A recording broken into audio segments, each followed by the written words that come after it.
सबसे पहले मैं धन्यवाद देता हूँ हम माननीय कुलपति महोदय का, जिन्होंने ये अपॉर्चुनिटी दिया है कि मैं यहाँ पर आज हेड के रूप में ज्वाइन किया। आप 22 में एचओडी होंगे डिपार्टमेंट ऑफ जूलॉजी के, तो क्या प्रायोरिटी होगी आपकी? मेरी प्रायोरिटी सबसे पहले जो है कि क्लासेस जो है वो रेगुलर होना चाहिए, रेगुलर बेसिस पर क्लासेस हो, और यहाँ होता भी रहा है, कोई दिक्कत नहीं है, टाइमली क्लासेस हो, और जो हमारे विद्यार्थियों को कोई भी प्रॉब्लम हो, प्रैक्टिकल हो या थियरी हो या एक्स्ट्रा क्लास की ज़रूरत पड़ती है तो वो हम लोग यहाँ पर प्रोवाइड करते हैं। हमारे सभी शिक्षक जो हैं अच्छे शिक्षक हैं और अपने चैम्बर में बैठे रहते हैं। क्लास के अलावा भी अगर जो हमारे विद्यार्थियों की आवश्यकता होगी तो वो जो हमारे शिक्षक हमेशा सहयोग के लिए तत्पर रहेंगे। क्या एनफ टीम आपके पास मौजूद है?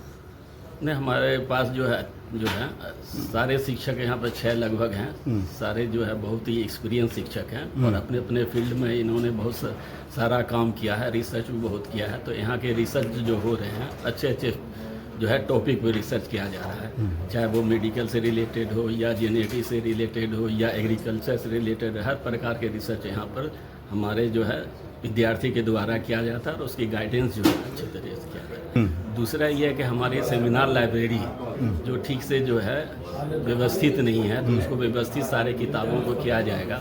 और हमारे कुछ कर्मचारी भी हैं जो कंप्यूटर की जानकारी रखते हैं, तो सारे किताबों को मैं कोशिश करूँगा कि कंप्यूटर पर उसे लोड कर दिया जाए ताकि आसानी से सर्च किया जा सके। सर, इस तक जो एचओडी बने हैं उसमें सबसे अच्छे कौन एचओडी रहे?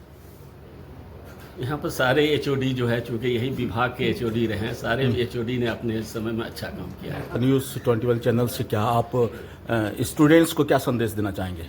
स्टूडेंट्स से यही मैं कहना चाहूँगा कि क्लास में रेगुलर रहें। अगर 75% अटेंडेंस कम रहेंगे तो मैं फॉर्म भरने के लिए अलाउ नहीं करूँगा। तो रेगुलरिटी रहेगी तो उनको जो है क्लास में पढ़ेंगे तो उनकी जानकारी भी बढ़ेगी, बच्चे अच्छा रिजल्ट भी करेंगे।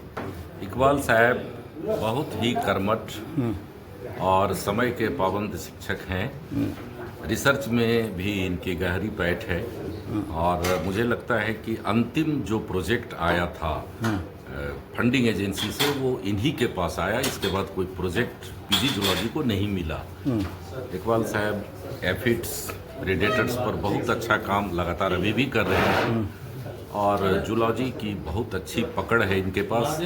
और दूसरी बात है कि आज हमारे विश्वविद्यालय में मुझे लगता है कि ये अकेले शिक्षक हैं जो सेंट्रल यूनिवर्सिटी से पढ़ के आए हैं, तो उसका लाभ विभाग को अभी भी ये साथ में जितने भी विभागाध्यक्ष थे सबों के साथ इन्होंने बहुत तन्मयता से काम किया और अब ये खुद विभागाध्यक्ष हैं।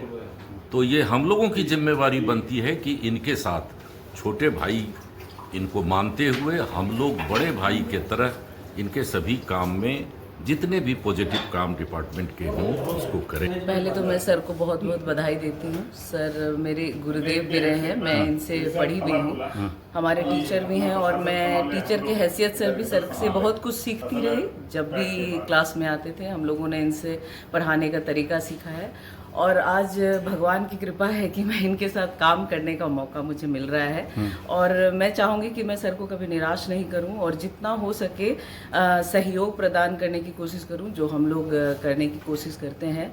और जहाँ तक सर का हमें मिलता रहेगा गाइडलाइन, हम उसे फुलफिल करने की कोशिश करेंगे एज ए कलीग भी और एज ए इनके जूनियर भी। मैंने सुना है कि प्रोफेसर साहब काफ़ी ईमानदार आदमी हैं। जी, ये बात बिल्कुल सही है। सर बहुत ही ईमानदार हैं और हमेशा समय समय पे हम लोग को भी ये सिखाते रहते हैं कि ड्यूटी में ऑनेस्टी और इंटेग्रिटी दोनों ही होनी चाहिए और हम लोग प्रतिदिन कुछ ना कुछ सर से सीखते हैं। सबसे पहले प्रोफेसर इकबाल अहमद को बधाई देना चाहती हूँ और मैं इस जितना दिन मैं रही हूँ इनका बहुत ही सहयोग रहा है और मेरा भी कार्यकाल अच्छे से बीत गया है, इसलिए मुझे तो खुशी लग रही है।